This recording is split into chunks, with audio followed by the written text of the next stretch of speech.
Hey guys and girls, MTG Sly Guy here with another Magic the Gathering deck for the Amonkhet season of Standard. Today I'm going to be bringing you a black-red mid-rangey slash control-y deck. It's basically designed to beat all of the go-wide strategies and has a sideboard that is good, that transforms it into a very disruptive heavy deck for facing off against control decks or the New Perspective cycling deck that has been seeing play lately.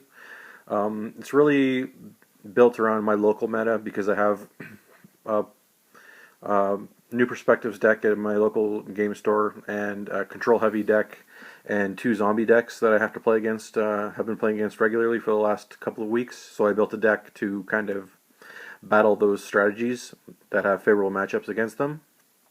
So I prioritized exile effects over damage-based effects. So, for instance, I'm not running Harness Lightnings. I'm running Incendiary Flows in their place. Even though they're sorcery speed, the exile effect is prioritized. I'm also running Magma Sprays over shocks or other 2 mana, one mana 2 damage spells. I also cut a couple of fatal pushes in place of exile effects, but you'll see that as I run through the cards. Starting off with the land base, 2 Evolving Wilds allows me to fetch up either of the colors, a playset of Aether Hub, 3 Canyon Slough, the black-red cycle, cycle line from Amonkhet. 1 Foreboding Ruins. I would honestly run more of these if I had them, but I only have 1. I would recommend running 2 or 3 at least, because they're just with all the basics in the deck, and the Canyon Slows having the basic land types. It's just a dependable way to get both of your colors. The deck runs double black and double red spells out the 3 slots, so it's just a really good card that gives you reliable colors by turn 3. 3 Smoldering Marsh, the slow lands from Battle for Zendikar. 1, 2, 3, 4, 5, 6 mountains, and finally 5 swamp, for a total of 24 lands. Starting with the spells in the deck, we have 2 Fatal Push. I was running 3, but I decided to cut 1 for another Magma Spray. I know Magma Spray doesn't answer Heart of Kiran, but I mean, that's not really, it doesn't see a whole lot of play in my local meta, so I'm not really too concerned with it, but I did leave in 2 Fatal Pushes as the 1 mana answer in case I do run into it. Next up on the 1 slot, we have 3 Magma Sprays. Really good 2 mana spell, or 1 mana 2 damage spell. I keep wanting to say 2 mana instead of 2 damage. Anyway, it's really good because it exiles, so it's good for dealing with Scrapheap Scrounger or Relentless Dead, which is incredibly relevant because you really don't want them to be able to activate the abilities on Relentless Dead when you remove it. So you get around that by exiling. So really good for the Relentless Dead and for Scrapheap Scrounger. It is a 3 of. Next up, starting with a 2 slot, as I mentioned earlier, I'm running 3 Incendiary Flow over Harness Lightning because it's the exile effect is huge. Being able to exile things and also being able to hit them in the face if you're playing against control heavy decks, which I do have to face in my local meta. So I just prioritize Incendiary Flow over Harness Lightning. Harness Lightning is better in the sense that it allows me to get extra energy for my Aether Hubs, but I'm just kind of hedging on that, hoping that I won't need extra energy. So 3 Incendiary Flow, full playset of Scrapheap Scrounger, really good recursion, hard to get rid of, needs to be basically exiled if people want to get rid of it, and people aren't running a whole lot of exile effects in my local meta right now, but that might change. But for now, I'm running a full play set.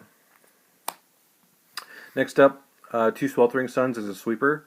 It's good against the go-wide decks like the humans, and Still good against zombies, not quite as good as an exile effect. I thought about putting in Flaying Tendrils, but just -2/-2 just doesn't really cut it. So for now, I'm running the 2 of Sweltering Suns. And also, if I don't need it, it's not a completely dead card game 1 because I can still cycle it. 2 of Never, good for Planeswalker removal, good for creature removal. And Return is handy too with all the Aftermath cards that are in Standard right now. And another big thing is Liliana's getting creatures out of their graveyards and stuff like that. So it's just good to be able to have something that can remove a card from their graveyard and put it in exile. And it also synergizes really well with another card that I have in this deck that will be coming up shortly. So I'll talk about that in a moment. So 2 of Never to Returns. 2 of Unlicensed Disintegration. It's just solid removal, and if I got a Scrap Heap Scrounger on the field, it also does 3 damage to them, so it's just handy. It's just a good solid removal card.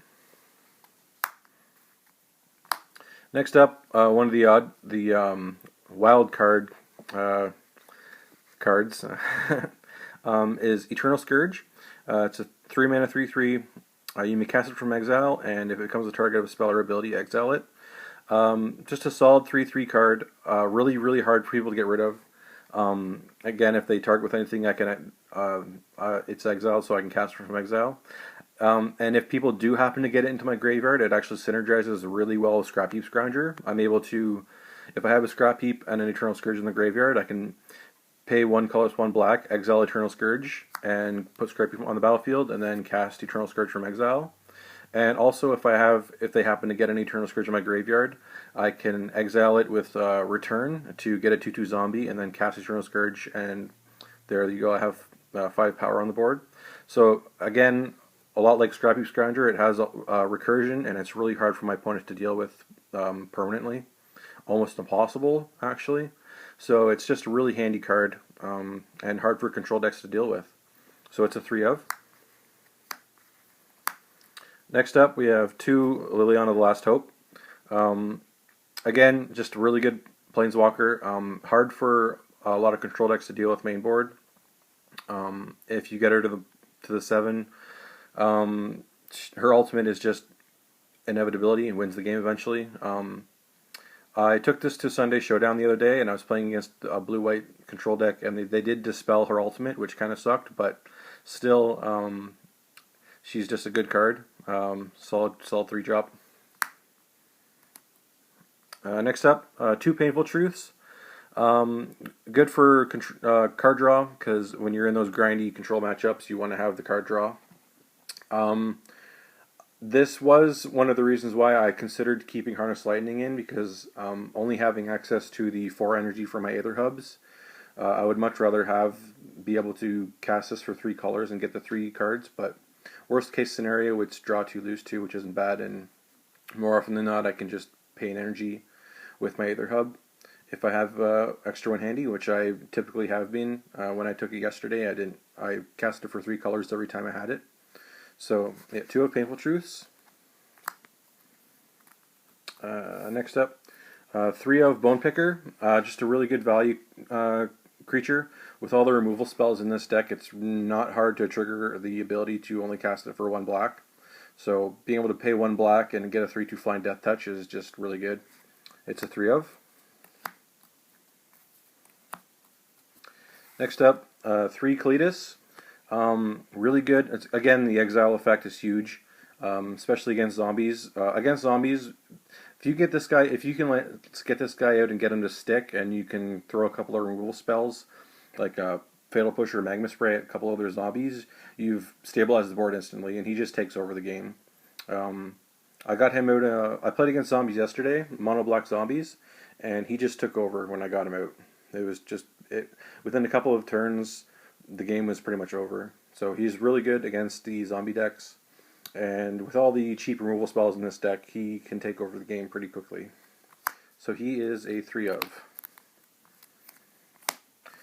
Next up, Glorybringer, just another solid creature. 4/4 Flying Haste for 5 is good value, and the Exert ability can be really good too with getting rid of creatures. Just a solid beater. Not much else to say about him. He's a pretty good card. He's a full playset. And finally, the final spell on the deck is a 1/of Chandra Flamecaller. She's good for beatdowns with her +1. Good for card draw with her 0, and her minus ability is just another sweeper effect. So, solid spell, very powerful, and yeah, she wins games. So, she's a 1/of at the top of the curve. So, that's it for the main board. The deck did pretty well for me yesterday. I only lost one match to a mono black zombies deck, but it was a really close match, and I got stuck on 2 lands in game 3, and that's why he was able to get past me. But yeah, it's a classic 2-land keep, never see a 3rd land, you know, because magic is magic. But yeah, that's the deck, that's the main board, and we'll just get this cleared up and I'll show you my sideboard.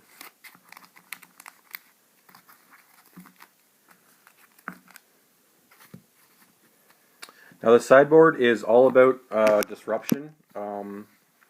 Starting off, we have 3, sorry, guys, these aren't in order, 3 Lost Legacies. Basically, naming Approach of the Second Sun. That's really what this is in here. That's the main reason it's in here. It just ruins the New Perspectives deck. It ruins the blue-white control deck that I have to face all the time. Yeah, this just comes in to ruin the day of any control players. Can name pretty much anything except for Torrential Gear Hulk, which is a big threat in a lot of the control decks. So yeah, 3 Lost Legacy, a full playset of Transgress the Mind for hand disruption. Goes without saying, everyone knows what this card does. Any card with converted mana cost 3 or greater, exiles it, gets rid of it permanently. Next up, 2 Flaying Tendrils, just as something extra that I can bring in against the zombies. Again, -2/-2 isn't really going to do the trick if they have the Lord, the Zombie Lord, the 2/3 that can also give menace. But worst case scenario, it can get rid of a couple of crit breakers. If they don't have an Anthem effect out, they can get rid of Relentless Dead and zombie tokens. Again, the fact that it exiles is really the only reason why I'm running it, but it's just a little extra guarantee. Next up, we have 2 Dispossess. Dispossess is coming in against any of the Marvel decks, obviously, and any of the control decks running Torrential Gear Hulks. I want to get rid of them as quick as possible. And yeah, so they're in there just for any of the big artifact threats.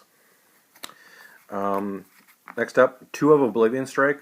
This is in here for Ulamog. That's pretty much the only reason he's in here. I don't really have a whole lot of access. Running black-red doesn't give me a whole lot of access to straight-up exile effects on big creatures. A lot of my exile effects are based on damage, like Magma Spray and Incendiary Flow. So these are in here strictly for Ulamog and any other big indestructible effects, like maybe the Gods. Although the Gods don't really give me a whole lot of trouble. At least they haven't so far. But yeah, they're also good against Gods. And lastly, 2 Burn from Within. Just a little extra face burn against the control decks. I was actually able to win. I won against a blue-white control deck yesterday. We'd gone to time. We were in extra turns, and I was able to burn from within for 8, targeting my opponent to finish him off. I also used this in game 2 to exile a Kefnet by burning from within for 5, targeting Kefnet. So it's good for God removal, and it's also good for face burn against any opponents that are running control or even the New Perspectives decks, that sometimes it can be a little difficult to get the damage through on time. You can swing in with whatever creatures you might have and then potentially finish them off with Burn from Within. So yeah, that is my sideboard and my main board. I hope you like this deck. Feel free to comment any suggestions you would have or any of your thoughts on the deck. And please like the video if you can, that'd be great. And if you want to subscribe to me, that'd be awesome too. And thank you very much for watching, and have a wonderful day.